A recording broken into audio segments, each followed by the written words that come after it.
Salam əziz 11-ci sinif şagirdləri. 9 mart 2026-cı il tarixində keçirilən 11-ci sinif buraxılış imtahanının suallarına baxırıq. Gəlin başlayaq. Birinci sualdan. İfadənin qiymətini tapmaq tələb olunur. Görürük ki, burada kvadratlar fərqi var. Biz onu necə aça bilərik? Biz bilirik ki, a kvadrat çıx b kvadrat deyə bir düsturumuz var idi. Bir dəfə a ilə b-ni toplayırdıq, bir dəfə isə a ilə b-ni vururduq. İndi bu düsturun tətbiqini yazaq. 828 üstəgəl 72. Bir dəfə isə 828 çıx 72 yazaram. Məxrəcdə isə 378-i olduğu kimi saxlayıram. 828 ilə 72-nin cəmi bizə verər 900.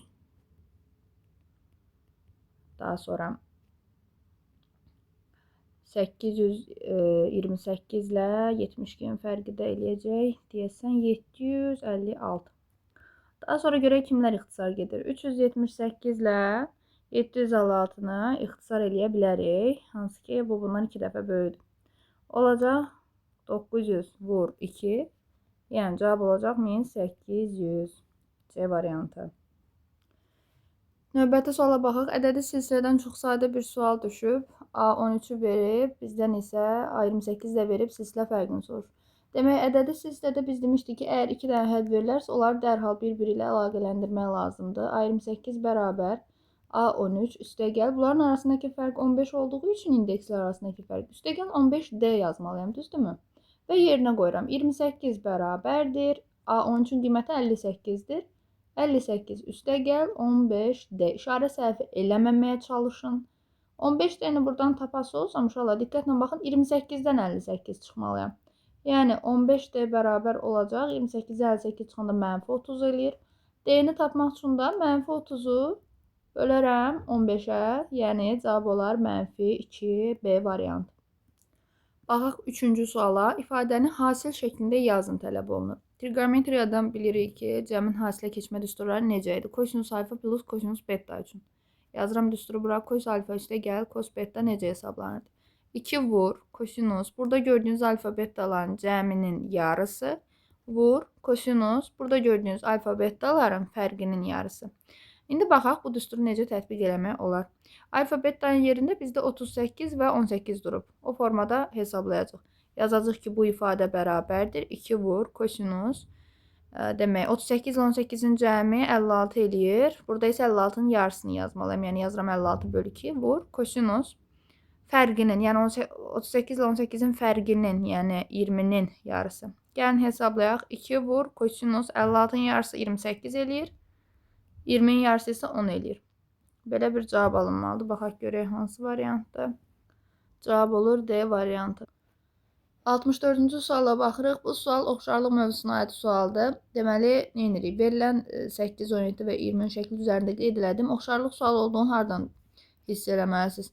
Burada sizə paralellik işarəti verilib. Baxın, bura alfa olsa, bilirik ki, burada alfadır. Eyni məntiqlə, bura beta desəm, burada betadır. Çünki burada MN A-ya paraleldir. Biz də bilirik ki, uyğun bucaqlar bir-birinə bərabər olmalıdır. Ona görə alfa betalar yaza bilərəm. Eyni zamanda bura gamma yazsam, bu gamma həm balaca üç bucağın bir bucağıdır, həm də bütöv ABC üç bucağının bir bucağı olmuş olur.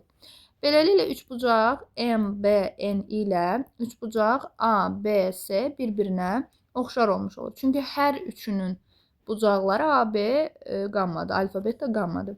Onda mən nisbəti necə qura bilərəm? Balaca üç bucaqda alfanın qarşısında duran tərəfin, alfanın qarşısında 8 durub.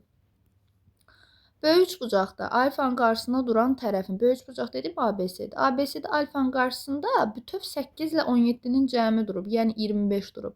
Ona görə 8 25-ə bölürəm, bərabər. Daha sonra kiçik üçbucaqda qammanın qarşısında duran tərəfin, yəni M-nin, böyük üçbucaqda, yəni ABC üçbucağında qammanın qarşısında duran tərəfə nisbəti, yəni 20-yə nisbəti. İndi buradan M-ni tapası olsaq, M bərabərdir. 8 vur 20 bölünsün 25 çarpaz şəkildə hesablayarıq. Bu da bizə 32 böl 5-i verər. Yəni cavab olar 6,4. A variantı. Növbəti gülməli sualımız. Deməli, 65-ci sualda prizmanın həcmini verir. Prizmanın həcmini biz V ilə işarə eləsək, 120 yazsaq, hündürlüyü də H ilə işarə edib 8 yazsaq, bizdən də prizmanın oturacağının sayəsi soruşulur. Yəni S oturacaq soruşulur. Məşhur həcm düsturumuzu bilməliyik. S oturacaq vurulsun H. Bu düstur nəinki prizma, silindirdə də var idi uşaqlar. Yadınıza gəldi yəqin ki, silindirdə də silindrin həcmini S oturacaq vur H ilə hesablayırdıq və S oturacağın yerinə pi kvadrat qoyurduq. Çünki oturacaq dairə idi. İndi burada əlimizdə bir dənə bizim nə var? S oturacaq yoxdur. S oturacağı tapmaq istəsəm gərək həcmi hündürlüyə bölüm. Başqa sözlə bu düsturda əlində olanları yerinə qoyursan. 120 bərabərdir S oturacaq vurulsun 8. Ne güzel xəttim var. S oturacaq bərabər olacaq 120 böl 8. Bu da bizə verəcək 15. A variantı. 66-cı sual. Eni 40, uzunluğu K olan düzbucalı. Baxın, eni 40-dırsa, o biri eni də 40-dır. Uzunluğu K-dırsa, o biri uzunluğu da K-dır. Onda perimetri bərabər necə tapa bilərəm? Bu 4 tərəfi cəmləyərək. Və yaxud da perimetrin düsturu 2A plus B idi. Yəni, enlə uzunluğu toplayıb 2-yə vurmaq. Onda 2 vur K plus 40 yaza bilərəm. Cavab da elə bu şəkildə qalmalıdır, yəni C variantı. Daha da sadələşdirilmiş versiyada istəsəydi variantlarda, o zaman 2K plus 80 yaza bilərdiniz, vurub açıb. Növbəti gülməli sual. Oturub bir-bir saya da bilərsiniz burada, amma ki, ehtiyacı yoxdur. Biz demişdik ki, bu yazılış nə deməkdir? N daxildir. 17-dən 23-ə qədər, amma 23 daxil olmadığı üçün yumru mötərizə qoyuram. İşarələrə fikir vermək lazım idi. Və biz demişdik ki, bu aralıqda olan neçə tam ədəd var? Bunu tapmaq üçün nə etməliyəm? Mən zaten bu aralıqda olan tam ədədlər, onsuz da bu aralıqda olan natural ədədlər deməkdir. Ona görə də onları bir-birindən çıxırdım. 23-dən çıxaram 17-nə cavab olar 6. Və yaxud da bir-bir saya bilərsən. 17, 18, 19, 20, 21, 22 və elə bir şey. Bunlar. Baxın, cəmi 6 dənə olmuş olur. Baxaq 68-ci suala. Sinifdə 24 şagird var imiş. Bu şagirdlərdən 2 növbətçini seçmək lazım imiş. Bir neçə müxtəlif üsuldan seçə bilərəm. Uşaqlar, burada biz kombinezondan istifadə edirik. Niyə? Çünki mən növbətçi seçirəmsə 2 nəfər. İstəyir Əli və Vəli olsun, istəyir Vəli və Əli. Fərqi varmı? Yoxdur. Düzdürmü? 2 nəfər də, yəni adlarını, yerini dəyişdirəndə o zaman yeni bir məlumat alınmır. Ona görə də kombinasiya ilə işləmək lazımdır. Kombinezonun düsturu nə idi? Kombinezon N-dən K. Mən öyrəşmişəm belə yazmağa, belə də yaza bilərsiniz. Deməli, nəsə belə yazıram. N-dən K bərabərdir. Necə yazırdıq? N faktorial bölünsün K faktorial vurulsun N-dən K-nın fərqinin faktorialı. Faktorialda nida işarəsi nəyə göstərirdi orada? Məsələn, 1-dən N-ə qədər olan ədədlərin hasilini. Mən nə etməliyəm? 24-dən 2-ni hesablamalıyım. Çünki 2 nəfər növbəti seçirəm. Onda yazacağım 24 faktorial bölünsün 2 faktorial vurulsun. Onların fərqi yəni 22 faktorial. Burada 24 faktorialı biz nə edə bilərik? 22 faktorial vurulsun 23 vurulsun 24 kimi parçalaya bilərik. Aşağıda 2 faktorial demək zaten 2-dir. 1-dən 2-yə qədər olan ədədlərin hasili. 22 faktorial elə olduğu kimi qalır. Bunlar ixtisar gedir. Olur 23 vur 24 böl 2. Bu da bizə 12 vur 23'ü verər. Yəqin ki, cavab 276 olacaq. Elə bir cavab C variantı. Gəlin 69-cu suala baxaq. 40% bu ifadəsinin qiymətinə bərabər olan ədəd tapın. Demək, bu ifadəni hesablamaq lazımdır. 4,5. Aha. Gəlin nə edək? 4,5-i elə saxlayaq. Bu nədir? 1,3/2. Yəni, o əslində 3-də 5 deməkdir. Üstəgəl 2,5. Mən nə bilirəm? Bilməliyəm ki, uşaqlar, birinci vurma işləmi olmalı. Yəni, əvvəlcə 4,5-i 5-ə vurub 3-ə bölürsən. Gəlin, ixtisar eləyə hər ikisini 3-ə böləyə 1,5 qalır burada. Olur 1,5 vur 5. Üstəgəl 2,5. Bu mənə nə verəcək? Eləyəcək. 7,5 üstəgəl 2,5. Yəni ki, 10. Düzdürmü? İndi sənə də deyirdi ki, 40% 10 olan ədədi tap. Ədədi tap deyirsə, sən ədədin 100%-ni tapmalısan. Yəni ki, tamamını. Ona görə 100% x qoyuram. Tənasübə həll edirəm. 100-ü vurmalıyam 10-a, bölməliyəm 40-a. Belə bunlar gedəcəksə ixtisar 100 böl 4 cavab bizə verəcək 25-i. 250 falan yox ha, 25. Növbəti gülməli sual. 70-ci sualda deyir ki, verilənlərə görə alfa bucağını tapın. Aha, alfaya baxıram. Alfa daxilə çəkilmiş bucaqdır. O zaman bunun söykəndiyi qövsü özündən 2 dəfə böyük olmalı. Yəni, dərhal bu qövsə 2 alfa yazıram. Sonra görürəm ki, burada 40 var. 40 da eyni zamanda daxilə çəkilən bucaqdır. Bu da bərabər olmalıdır söykəndiyi qövsün yarısına. O zaman yazıram ki, 40 bərabərdir 2 alfanın yarısı, yəni alfa bitdi. Yəni, başqa sözlə desə, uşaqlar, biz bilirik ki, burada həm 40 dərəcə, həm də alfa. Bu bucaqların ikisi də eyni qövsə söykənib, düzdürmü? Ona görə də hər ikisinin qiyməti bərabər olmalı. Yəni şifahi sualdır və hardan niyə gəldiyini də mən sizə başa saldım. Başqa sözlə belə yaza bilərsiniz. Bura 40-dırsa, bura 80-dir. Alfa da 10-a söykəndiyi üçün 80-in yarısı olur, yəni 40 olur. 71-ci sual ifadənin qiymətini tapmaq tələb olunur. Aha, sinus 60 ilə kosinus 30 ikisi də bir-birinə bərabər olan ifadələrdir. Çünki onların argumentlərinin cəmi 90 dərəcədir. Biz demişdik ki, əgər sin alfa kos betaya bərabər olursa, o zaman mütləq alfa beta cəmi 90 dərəcə olmalıdır. Məsəl üçün özümdən yazıram uşaqlar. Sinus 10 dərəcənin yerinə mən kosinus 80 dərəcə deyə bilərəm. Yəni əsas odur ki, bunların cəmi 90 elirsə bir-birini əvəzləmək olurdu. Nəysə, indi əgər bunlar ikisi eyni şeydirsə, təbii ki, onların fərqi bizə 0-ı verəcək. Başqa sözlə qiymətlərinlə də qoyub yaza bilərsən. Hər ikisinin qiyməti kökdə 3 bölü 2 edir. Onlar bir-birindən çıxanda cavab 0 olur. 72-ci sual ifadənin qiymətini tapın. Biz bilirik ki, A-nın üstündə M, bir dənə də üstündə N olanda bu M-in bir-birinə vurulmalıydı. İndi bu qaydaya görə necə yaza bilərəm? Yazaram ki, 2-nin üstündə kökdə 2-ni kökdə 2-yə vuraram, düzdürmü? Onlar 2 üstündə kökdə 2-ni kökdə 2-yə vuranda kökdə 4, yəni 2 eləyir. Cavab olur 2-nin kvadratı 4. 73-cü sual bərabərsizliyin ən kiçik həllini tapın. O qədər çətin bərabərsizlik həll elədik. Axırda gəldi imtahana belə bir sual düşdü. Xətti bərabərsizlikdə x-i tapmaq üçün nə etməliyəm? Hər tərəfi mənfi 2-yə bölməliyəm. Diqqətli olaq. Mənfi 2-yə bölürəmsə hər tərəf işarə dəyişməlidir. Olacaq böyük bərabər. 8-i də mənfi 2-yə böləndə mənfi 4 eləyir. Ona görə x böyük bərabər mənfi 4. Deyir ki, ən kiçik həllini tapın. Bu yazılış nə deməkdir? X daxildir, mənfi 4 və mənfi 4-dən böyüklər. Yəni, mənfi 4-dən müsbət sonsuzluğa qədər. Ən kiçik qiymət də elə mənfi 4-ün özü olmuş olur. 74-cü sualda konus sualıdır. Doğranı 10 kökdə 3'dür. Demək, bura yazmalıyım 10 kökdə 3. Oturacaq müstəvisi ilə 30 dərəcə bucaq əmələ gətirir. Oturacaq müstəvisi deyəndə nə nəzərdə tutulur? Baxın, bu diametr. Burayla 30 dərəcə bucaq əmələ gətirilmiş. Deyir, konusun oturacağının radiusunu tapın. Yəni, bu dairənin radiusunu eri istəyir bizdən. Dərhal buradan hündürlüyünü endirirəm konusun. Görürəm ki, 30 dərəcədirsə, bura 30 dərəcə bucaq qarşısında duran katet, yəni bu hündürlük, hipotenuzun yarısı olmalıydı, yəni 5 kökdə 3 olmalıydı. Amma səndən onu soruşmur, eri soruşur. Səndən 60 dərəcənin qarşısında duranı soruşur, düzdürmü? Onda 60 dərəcənin qarşısında duran da nəyə bərabər olurdu? Digərinin, yəni 30-un qarşısında duranın kökdə 3 hissəsini. Ona görə də 5 kökdə 3-ü nə etmək lazımdır? Kökdə 3-ə vurmaq lazımdır. Olur 5 vur 3. Çünki kökdə 3-ü kökdə 3-ə vuranda 3 eləyir. Cavab olur 15 uşaqlar. 75-ci sualda üslü bərabərsizlik sualıdır. Bərabərsizliyin ən kiçik tam həllini soruşur. Deməli, niyə götürük bunu parçalayaq? Baxın, 2-nin üstündə x plus 3 nə deməkdir? 2 üstü x vur, 2 üstü 3 kimi parçalaya bilərəm. Çıx. 6 vur 2 üstü x-ə dəymirəm. Keçirəm burada da qüvvəti parçalayıram. Yəni 3 üstü x vur, 3 üstü 1 kimi. Bilirəm ki, vuranda onların qüvvətləri toplanılacaq, düzdürmü? İndi sol tərəfdə 2 üstü x-i çıxarsam mötərizə xaricinə 2-nin kubu çıx 6 yaranacaq. Sağ tərəfdə isə 3 üstü x-i çıxarası olsam 3 çıx 1 yaranacaq. Düz deyirəm. İndi baxın bir dənə. Bu 8 çıx 6 deməkdir, yəni 2. Bu da 3 çıx 1 deməkdir, yəni 2. Onda bunları hər iki tərəfdən tullasam, yəni ixtisar eləsəm, qalacaq 2 üstü x kiçikdir 3 üstü x. Bundan o tərəfə də nə edə bilərəm? Hər tərəfi loqaritmə falan ora girmirəm. Hər tərəfi belə 2 üstü x-ə olacaq. Məsələn 1, hər tərəfi yenə də yazıram bura. Bölürəm 2 üstü x-ə. Onda olacaq 1 kiçikdir 3 üstü x böl 2 üstü x. Yəni 1 onda 5 üstündə x böyükdür 1-dən. Aha, sən nə bilməlisən? Bu 1 demək nə deməkdir? 1 demək əslində, qoyun həllinin davamını burada yazım. 1 demək əslində 1 onda 5 üstündə 0 deməkdir, düzdürmü?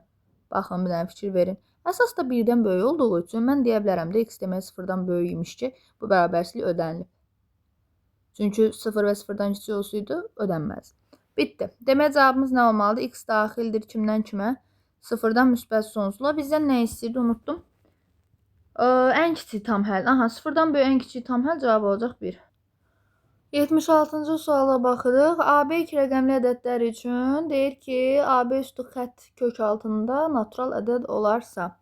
Yaxşı, deyir, belə AB ədədləri arasında təsadüfi seçilən bir ədədin tək ədəd olma ehtimalını tapaq. İndi əgər AB 2 rəqəmli ədəddirsə, mənə də deyir ki, hansından kök çıxanda natural çıxır? Hansı 2 rəqəmli ədədlər var? Biz bilirik ki, 2 rəqəmli ədəd normalda 10-dur. Ondan ta 99-a qədər olan ədədlərdir bu AB ədədlər. Sadəcə bunlardan hansından kök natural ədəd çıxacaq? Mən bilirəm ki, məsələn 10 özü 11, 12, 13, 14, 15 bunların heç birisindən kök çıxmır. Kök çıxır hardan? Ən birinci çıxır 16-dan, düzdürmü? Çünki 16-dan kök çıxır, natural olaraq 4-ü verir. Daha sonra 25 var, 36 var, 49 var, 64 var, bir də 81 var. Yəni uyğun olaraq 4-ün, 5-in, 6-nın, 7-nin, 8-in və 9-un kvadratlarıdır bunlar. Artıq onun kvadratını deyəmərəm, çünki o 100-dür və 3 rəqəmli ədəd sayılır. Demək, AB bunlar ola bilər. Əla. Bunların içindən məndən təkləri soruşur da. Təklər hansılardır? 25-dir, 49-dur və 81-dir. 3 dənə tək var. Yazıram, 3 tək. Cəmi nə qədər idi? Cəmi də 6 dənə idi. Cəmi 6 dənə ədəddir. Onun 3-ü təkdir. Səndən də ehtimal soruşur. Ehtimal P ilə işarə olunur. P bərabərdir. Ümumi halların sayı məxrəcdə olur. Əlverişli halların sayı sürətdə olur. Yəni ki, sən ümumi 6 halı aşağıda yazırsan. Sənin üçün əlverişli olan 3 dənə halı sürətdir. Bunlar da ixtisar gedər, cavab 2-də 1 eləyər. Və ya 0.5. Cavab kodlaşdırılanda 0.5 kodlaşdırırsınız. 0,5. Ona görə 0.5. 77-ci sual maraqlı loqaritma sualı. İfadənin qiymətini hesablayan rahat sual uşaqlar. Demək, nə etmək lazımdır? Loqaritma 81-i mən necə yaza bilərəm? 3-üncüsü 4 kimi yaza bilərəm. 9-un kvadrat falan lazım deyil. Çünki 9 özdə zaten 3-ün kvadratı. Sən mümkün qədər ən kiçik ədədin qüvvətindən göstərməlisən. Nəsə 8-də 2-nin kubuymuş. Bölünsün. Loqaritma 9-u yazıram. 3-ün kvadratı. 32-ni yazıram. 2-nin üstündə 5. Bərabər. İndi siz bilməlisiniz ki, loqaritmada bu qüvvətlər ki yaranır ya, o qüvvətlər əmsal kimi qarşıya keçir. Yəni ki, buradakı diqqətlə baxın. Buradakı 3 keçəcək bura. Buradakı 4 keçəcək, baxın bir də. Buradakı 4 keçəcək bura. Yəni, yuxarıda da deyə sürətə keçir, aşağıda da deyə məxrəcə keçir. Onda mən yaza bilərəm ki, 4-də 3 loqaritma 3 əsasdan 2. Artıq buradakı 3-4-ü qabağa atmışam, ona görə yazmadım. Daha sonra bölünsün. Burada da eyni məntiqlə 5 ilə 2, qüvvətdə olan 5 ilə 2 neyniyər? Qabağa keçər. Onlar 2-də 5, loqaritma 3 əsasdan 2. Gözəl. İndi bunları böləndə bu vurmadır ortalarında, düzdürmü? Hətta kəsrlə yazıram ki, sizə lap aydın olsun. 4-də 3 loqaritma 3 əsasdan 2 və 2-də 5 loqaritma 3 əsasdan 2. Bunlar ikisi eyni şeydirsə, bunlar ixtisar gedəcək. Qalacaq kim? 4-də 3 bölünsün. 2-də 5. Bu da nə deməkdir? 4-də 3-ü 5-də 2 vurmaq deməkdir. Ona görə cavab olacaq 20-də 6, yəni 10-da 3. 0, 10-da 3 eləyəcək cavabımız. 78-ci sualda x-i mənfi 0, 10-da 4 verib, deyir bu ifadənin qiymətini tap. Tapaq uşaqlar, demək modul istifadə olunub. Baxaq, 10x kvadrat bu nə deməkdir? 10-u vururam, mənfi 0, 10-da 4-ün kvadratını. Çıx. 5 vur, modulda mənfi 0, 10-da 4, üstə gəl 3. Gəlin sadələşdirək. Mən bilirəm ki, cüt dərəcə bu mənfini müsbətləşdirəcək. Yəni, bu mənfi burada udulacaq. Onda necə yaza bilərəm? 10 vurulsun, müsbət 0-dan 10-da 4-ün kvadratı yaza bilərəm. Daha sonra çıx, 5 vur. Baxın, uşaqlar, modulun içində mənfi ədəd varsa, neynirdi modul onu? Müsbətləşdirirdi. Burada moduldan sonra demişdik ki, mənfisi çıxa bilməz. İçəri çirkli də giribsə, hamama bir insan çirkli də girsə çimməyə, o həmişə çölə necə çıxır? Təmiz çıxır, düzdürmü? Çimib çıxıramsa təmiz çıxıram. Burada da içəridə mənfi olması saçdırmasın. Yekunda bu moduldan çıxanda müsbət 0.4 kimi çıxacaq, düzdürmü? Olacaq üstə gəlir bərabər. Baxaq. Onu vururam, 0.4-ün kvadratı, yəni 0.4-ü 0.4-ə vuranda 0,16 eləyir. Daha sonra 5-i 0.4-ə vursaq, eləyəcək 2. Çünki 5, 4-üm 20 eləyir. 1 vergül sola sürüşdürsək, 0-ını silsək, yəni eləyər 2. Üstə gəlir bərabər. Deməli, 0,16-nı 10-a vuranda vergül 1 vaysi sağa sürüşür. Ona görə olur 1.6. 2 çıxıb üstünə 3 gəlirəm. Yəni ki, nə eləyir? 2 çıxanda mənfi 0.4 üstə gəlir 3 deməkdir. Bu da bizə 2,6-nı verər. Müsbət 2,6. Növbəti sual, 79-cu sual. Deməli, sürət məsələsi. Baxaq. Aralarındakı məsafə 34 kilometr olan A və B məntəqələrindən velosipedçi və piyada eyni zamanda qarşı-qarşıya hərəkətə başlayıb. Mən burada təsvir eləmişəm bunları.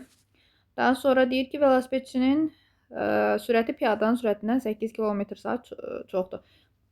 Mən piyadanın sürətinə V desəm, velosipedçinin sürəti V plus 8 olmalı. Yəni ki, bunlar razıyıq. Növbəti addımda deyir ki, velosipedçi A-dan 24 kilometr məsafədə olan C məntəqəsinə, dərhal C məntəqəsini göstərirəm burada, A-dan 24 kilometr məsafədədir. Onda bu bir hissəyə də SB arasında da 10 qalır təbii ki, çünki cəmi 34 idi axı. 34-dən 24 çıxıb 10 yazdım. Və mənə deyir ki, velosipedçi deyir həmin C-yə piyadadan yarım saat daha tez çatıb, 0.5 saat daha tez çatıb, laf yaxşı. Deyir piyadanın sürətini tap. Piyadanın sürəti kim idi bu arada? V. Bizdən V-ni istəyir. Gəlin tapaq. Nə edirəm uşaqlar? Baxın, mən nəyə bilməliyəm? Zaman gedilən yolun sürətə nisbətidir. Bu zamanı eyni olduğunu bilirik. Eyni zaman kəsiyində A-dan hərəkətə başlayan velosipedçi C nöqtəsinə gəlib çıxıb. Hansı ki, bu birisindən 0.5 saat daha tez çatıb. Yəni 0.5 saat daha az vaxt sərf edib. Və piyada isə B nöqtəsinə C-yə qədər gəlib çıxıb. Yəni 10 kilometr yol gedib. Gəlin baxaq. T1 və T2 olaraq yazıram və yaxud da biləcəksiniz siz. T1 deyəndə velosipedçini, T2 deyəndə piyadanı nəzərdə tuturam. Mən birinin sərf etdiyi zaman belə tapa bilərəm. Getdiyi yolu bölərəm onun sürətinə. Baxın, A-dan C-yə getdiyi yol 24-də axı. 24 kilometrdir. Ona görə də sürətinə bölürəm. Yəni V plus 8-ə bölürəm. T2-ni tapmaq üçün isə piyadanın getdiyi yol, yəni 10 kilometri onun sürətinə bölürəm. Yəni V-yə bölürəm. Mənə də bayaq deyirdi ki, bəs velosipedçi A-dan 24 kilometr məsafədə olan C məntəqəsinə piyadadan 0.5 saat tez çatıb. Yəni velosipedçi piyadadan daha tez çatıbsa, velosipedçi daha az vaxt sərf edib deməkdir. Ona görə də velosipedçi bura yazıram daha azdır, bu birisi daha çox vaxt sərf eləmiş olur. Onda mən 10 böl V-dən digər 24 böl V plus 8-i çıxsam, bu mənə 0.5-i verməlidir. 2-də 1 yazıram hələ ki. Gəlin bunu həll eləyək. Ortaq məxrəcə gətirməyə çalışaq. Mən burada bu hissələri silirəm. Yuxarı köçürək bunu. Aha, bunu həll eləyəcək uşaqlar. Bunun axırı gəlib çıxacaq diskriminanta. V vur V plus 8 ortaq məxrəcidir. Sürətli olacaq 10V üstə gəl. Onu 8-ə vursam 80 çıx 24V. Düzdürmü? Bərabər 2-də 1. İndi burada eləyəcək 80 çıx 10V-dən 24V çıxanda 14V eləyir də. Bölünsün V kvadrat plus 8V bərabər 2-də 1. Uşaqlar bunu çarpaz vuraq. V kvadrat plus 8V bərabərdir 160 çıx 28V. Düzdürmü? Bura qədər aydındırsa, bunları kiçildirəm. Atıram bir köşəyə. Çox kiçiltdim sanki. Eyb yox. Nəsə, sonraki addımda nə edir uşaqlar? Olacaq V kvadrat tərini qurmağa çalışıram. Üstə gəl 36 V çıx 160 bərabər 0. Gəlin diskriminanta baxaq. Diskriminant bərabər B kvadrat çıx 4AC düsturu ilə hesablayarım. Bu da mənə verir 36-nın kvadratı çıx 4 vur mənfi 160. Düzdürmü? Bu da 36-nın kvadratı burada toplama yaranacaq uşaqlar. Birbaşa cavabı yazıram. 1936 eləyəcək. Hansı ki bu da 44-ün kvadratı olacaq. Növbəti addımda baxaq. V1, V2-ni tapmalıyam. Baxın uşaqlar, sürət mənfi olmur. Yəni bizim burada kökümüzün biri müsbətdir, biri mənfidir. Mən bir kök tapıb dayanacam. Yəni yazıram mənfi 36 üstə gəl 44 bölünsün 2. Çünki kök altında 1936-dan 44 çıxdı. Bu da mənə nəyi verəcək? 8-i 2-yə bölündə cavab olacaq 4. Sürət 4. Yəni yekunda V bərabər 4. Məndən də zaten onu istəyir. Baxın, piyadanın sürəti. Diqqətli olun, velosipedin sürətini istəsək cavab 12 olardı. 4 ilə 8-i toplayardım. Cavab 4. Baxaq 80-ci suala. 74 nə idi? 24 nəfərdən ibarət işçi qrupunda olan qadınların yaşlarının ədəd ortası 25. Uşaqlar, ədəd orta necə tapılırdı? Toplayıb sayına bölürdü. Demək, qadınların yaşlarını toplayıb, onların sayına bölsək 21 alacaq. Onda mən yazıram ki, bura cəm qadınlar, baş hərfini yazıram qadınların. Yəni, qadınların yaşlarının cəmini onların sayına bölsək, məsələn, saylar da gəl olsun. Belə bir iş görək də, qadın var, kişi var. Gəlin kişilərin sayını x deyək. Qadınlar da olacaq onda 24/x, düzdürmü? Onda mən qadınların yaşlarının cəmini onların sayına bölsəm, yəni 24/x-ə böləsi olsam, bu mənə 21-i verməlidir. Bu qalsın yadımda. Daha sonra ikinci cümləni oxuyuram. Kişilərin yaşlarının ədəd ortası 29-dur. Kişilərin yaşlarının cəminə də yazıram cəm K, yəni cəm kişilər. Bunu bölsəm kişilərin sayına, yəni x-ə, mənə verməlidir 29-u. Əla. İndi bu iki məlumatdan istifadə eləyəcəm. Digər tərəfdən nə deyir mənə? Deyir, qrupdakı bütün işçilərin yaşlarının ədədi ortası da 26-dır. Bütün işçilər nə deməkdir? 24 nəfər deməkdir. Ona görə də 24 nəfərin yaşlarının cəmi yazıram, yəni cəm qadın üstə gəl cəm kişi. 24 nəfərin yaşlarının cəmi demək, hamısı kişilərlə qadınların yaşlarının cəmini toplamaq deməkdir, düzdürmü? Deməli, yaşların ədədi ortası, yəni sayına bölmək, 24-ə bölmək, cəmi 24 nəfər var axı. Bu da verməlidir bizə 26-nı. 3 dənə tənlik qurdum. Əla. İndi bu 3 tənlik hesablamalıyam. Nə edərəm? Gəlin bir dənə elə ən axırıncıdan başlayaq. Ən axırıncının çarpaz vurası olsaq, uşaqlar. Aha. Ən axırıncını çarpaz vursam nə alaram? Cəm qadınlar üstə gəl. Cəm kişilər. Bu mənə verəcək 24 ilə 26-nın hasili. O da edir 624. İndi yaxşı, bunu aldım. Digər tərəfdən nə edə bilərəm? Bu cəm qadınlarla cəm kişilərin hesablayaq. Çarpaz şəkildə bunları da vururam. Birincini çarpaz vuranda nə alınacaq? Cəm qadınlar bərabərdir. 21 vurulsun 24/x. Cəm kişilər bərabərdir. Digərini çarpaz vuranda bu da 29x eləyəcək. Demək bunların cəmi nə olmalıdır? 624 olmalıdır. Yazıram. 21 vurulsun 24 plus minus x üstə gəl. 29x bərabər olmalıdır 624-ə. Bunu vurub açaq uşaqlar. Olur nə? 504 çıx 21x üstə gəl 29x bərabər 624. X'lər bir tərəfə, ədədlər bir tərəfə. Bu eləyir 8x. 504 də sağa keçsə 624-dən 504 çıxsam 120. Onda x bərabər olur 120 böl 8, yəni 15.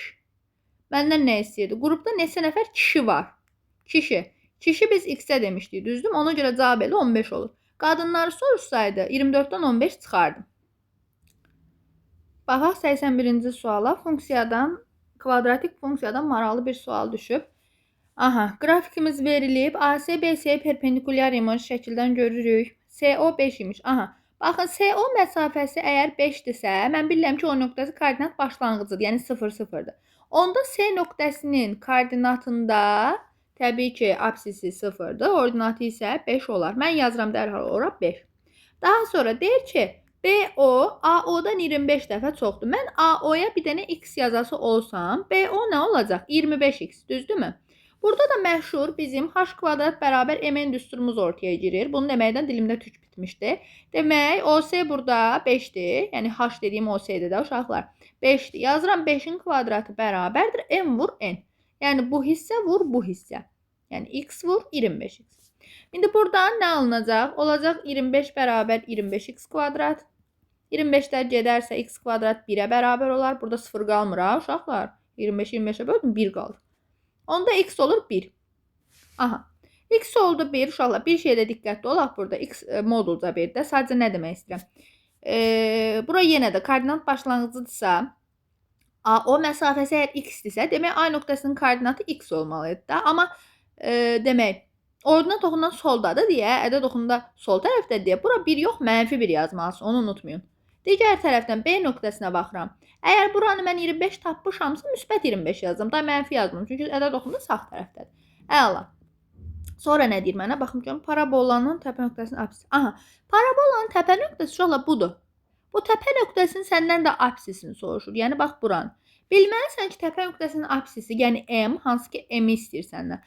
M burada həmin parabolanın simmetriya oxu sayılır. Simmetriya oxu da nə demək? Tən ortadan bölmək. Yəni A ilə B-nin tən ortasıdır. AB arasındakı məsafənin yarısı deməkdir M. Yazıram modulda AB böl 2. Yəni A və B nöqtə arasındakı məsafənin yarısı deməkdir. Sən də bilirsən ki, A və B zaten bir düz xətt üstündədir. -1 ilə 25 arasındakı məsafə demək nə deməkdir? Bir vahid buradadır məsafə. Demək 25 vahid burada.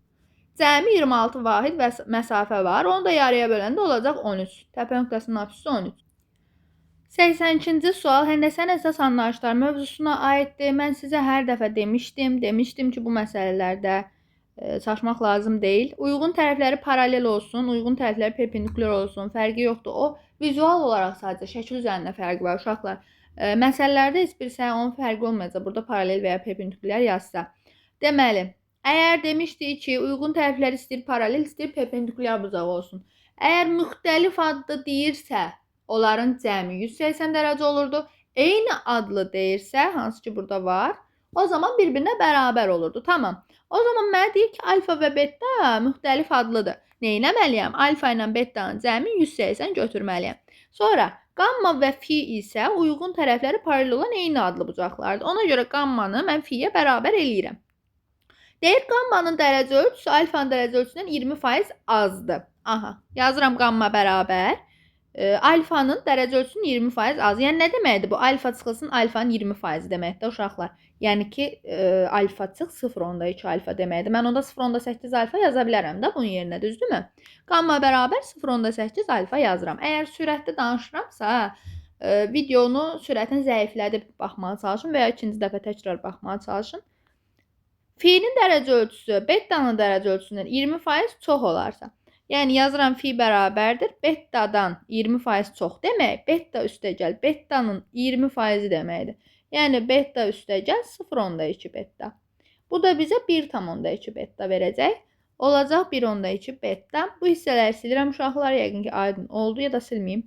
Həzmini kiçildim. Kiməsə qaranlıq qalar birdən. Aha, bunu qoydum kənara. İndi başlayaq, davam eləyək. Deyir ki, alfa və betanın hər birinin dərəcə ölçüsünü tap. Tamam. Mən baxıram ki, bayaqdan demişdik ki, alfa fi, üzr istəyirəm, qamma fiyə bərabər olmalıdır. Onda bunları bir-birinə bərabərləşdirim də. Yazıram ki, 0.8 alfa bərabər 1.2 beta. Deməli, burada mən hər tərəfi 0.4-də bölsəm nə alaram? 2 alfa bərabər 3 beta. İxtisar elədim də. Ondan sonra alfanı bilirəm ki, 3K götürə bilərəm. Betanı isə 2K götürə bilərəm, düzdür? Digər tərəfdən cəmi 180 demişdik. Ən başda qalmışdı o qayda. Onda yazıram 3K üstəgəl 2K bərabər 180. Olacaq 5K bərabərdir 180. K bərabər olacaq 36-ya. K 36-dırsa alfa bərabər 3'ü 36'ya vuraram. Bir dəfə də 2'ni 36'ya vuraram. 3'ü 36'ya vuranda 108, 2'ni 36'ya vuranda 72. Yəni alfa 108, beta 72 dərəcə olacaq. Bitdi. Gəlin baxaq 83-cü suala. ABC üçbucağında bucaq C 90 dərəcədir. Yəni düz bucaq üçbucaq imiş bu. AD tənböləndir. CD 2.4, AB 8.5 olarsa ABD üçbucağın sahəsini tapmaq tələb olunur. Aha. Burada tənbölən suallarında ümumiyyətlə imtahana adətən tənbölən xassəsi çox düşür. Mən də hər dəfə demişdim sizə. Baxaq, nə etmək olar? Görürəm ki, burada mən buranı bilmirəm və ya buranı bilmirəm. Hansı ki, mənə lazım. Gəlin belə eləyək də. BD-yə bir dənə A qoyun. AC-də bir dənə B qoyun. Bilirəm ki, sahə üçün mənə nə lazımdır? Katetlərin hasilinin yarısı lazımdır. Onda belə bir iş görə bilərəm. Tənbölən xassəsinə görə bunun buna teoremi. Bunu bölürəm 2.4-ə bərabər. 8.5-də bölürəm A-ya. Buradan çarpaz vurası olsam, deməli, AB bərabər 2.4-ü 8.5-ə vuranda deyəsən 20.4 eləməlidir. Fikir verirəm ki, burada ABD üçbucağın sahəsi tələb olunur. ABC-nin yox. ABC deyəsə ABD-nin istəyirsə, mən artıq nəyi bilməliyəm? Mən həmin iki tərəfi bilməliyəm də, üçbucağın iki tərəfi. 2də 1 AB düsturuna yazmaq üçün. Gəlin belə bir iş görək. AD tənbölənə bir dənə el deyək, daha qısa işarələmə olsun. Bu yazdığımız bizə lazım olacaq birazdan. Qoyuram bunu, qaldırıram yuxarı hissəyə. Davam edirəm indi. Mən Pifagor tətbiq eləmək istəyirəm bu üçbucağa, ACD üçbucağına. Necə yazaram? Yazaram ki, elin kvadratı bərabər B-nin kvadratı üstəgəl 2.4-ün kvadratı. Bir bu var. Bir də digər tərəfdən hansı düzbucağı üçbucaq var? Bütöv ABS üçbucağın özünə də Pifaqor tətbiq eləyə bilərəm. Onda nə yazaram? Yazaram ki, AC tərəfin kvadratı, yəni B-nin kvadratı üstəgəl 24 2/4 üstəgəl A-nın kvadratı bərabər hipotenuzun kvadratı, yəni 8/5-in kvadratı. Yaxşı, buradan alacağım ki, B kvadrat hesablayıb bu 8/5-in kvadratını eləyəcək 72 tam %25 eləyəcək, düzdürmü? Bu belə alındı. Daha sonra biz bu B-ni, yəni AC tərəfini eyni zamanda mən bilirəm ki, necə yaza bilərəm? Buradan bilirəm axı, baxın. Bilirəm ki, orada B-nin yerinə 20/4 böl A qoya bilərəm. Gətirək burada qoyaq. Olacaq 20/4 böl A-nın kvadratı üstəgəl bu. Bu da uşaqlar müxtəsərdir də. Müxtəsər görə açacağım. 2/4-ün kvadratı üstəgəl 4/8 A, 2-yə vurdum bunları hasilini. Üstəgəl A-nın kvadratı bərabər 72 tam %25 və yenə də burada da biraz daha sadələşdirmə aparaq. 20/4-ün kvadratı eləyəcək 416 tam %16 böl A kvadratı üstəgəl 5 tam %76 2/4-ün kvadratı belə eləyir. Üstəgəl 4/8 A üstəgəl A kvadrat bərabər 72 tam %5. Bu tənliyi həll eləsək uşaqlar, A kvadratından asılı olan bir kvadrat tənliyi yaranır. Tənliyin axırı gəlib çıxır nəyə? Oradan A-nı axırda tapırıq 4. A 4-dürsə, yer çatmır deyə uzun uzadı yazmıram. A 4 olandan sonra onda B nə olacaq? 20/4 böl 4. Yəni ki 5/1. Gözəl. Onda mən B-nin yerinə silib qiymətini yazıram 5/1. Всё, qutardı getdi. Gəlin, heç burada el lazım olmadı bizə. Buna heç girməyə ehtiyac yox. Bir dənə baxın, bu üçbucağın sahəsini bir dənə tapmağa çalışaq. Eyni zamanda A-nın da qiymətini yazıram 4. Məndən istədiyi üçbucaq var idi. ABD üçbucağın sahəsi. Yazıram ki, S üçbucaq ABD, onu tapmaq üçün mən nə eləməliyəm? S üçbucaq bütöv ABS-dən çıxmalıyam o ştriklədiyim üçbucağı, yəni ACD-ni. Mən bilirəm ki, bütöv üçbucağın sahəsi 5/1-i bu bütöv cəmə vurmaq deməkdir. Hansı ki, bütöv nə eləyəcək? 6/4. Yəni ki,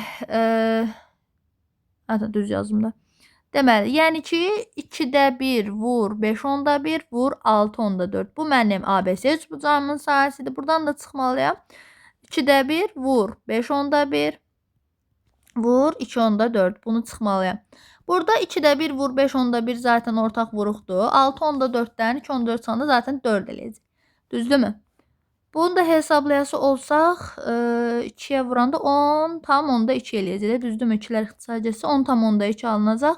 10/2 kvadrat santimetr. Çünki vahidlərimiz santimetr idi. Baxaq 84-cü suala. Koordinatlar metodu mövzusuna aiddir. A və B nöqtələrin koordinatlarını verib K-lı ifadə ilə deyir, nöqtələrini birləşdirən parçanın orta nöqtəsi. İki nöqtəni birləşdirən parçanın orta nöqtəsi nə deməkdir? Yəni AB-nin orta nöqtəsi. Onda koordinatları toplayıb yarıya bölürdük. Əvvəlcə gəlin orta nöqtənin koordinatlarını tapaq. X-ini və Y-ini tapaq. Belə eləyək də X bərabər. Baxın, bununla bunu toplayacağım X üçün. Böləcəm 2-yə. Onda yazaram da X bərabər K kvadrat çıx 4K üstəgəl 12 çıx 4K. Topladım, böldüm 2-yə. Biraz sadələşdirsəm K kvadrat çıx 8K üstəgəl 12 böl 2 alınır. Bu mənim X-im. Eyni məntiqlə Y. K kvadratı ilə 32 çıx 12 K-nı toplayaram, bölərəm 2-yə. Bu da elə bu cürdə qalacaq. Sadəcə bir dənə istəyirəm yerlərini dəyişdirək, daha xoş görünsün. Sərbəsət ən axıra düşsün. Aha, yazdım. Gözəl. İndi mənə deyir ki, orta nöqtəsi, yəni bax bu nöqtə, bu koordinatlar apsis oxunun mənfi hissəsi üzərində olarsa, baxın uşaqlar, bu nə deməkdir? X oxu budur, apsis oxu budur. Y oxu budur, ordinat oxu budur, yəni.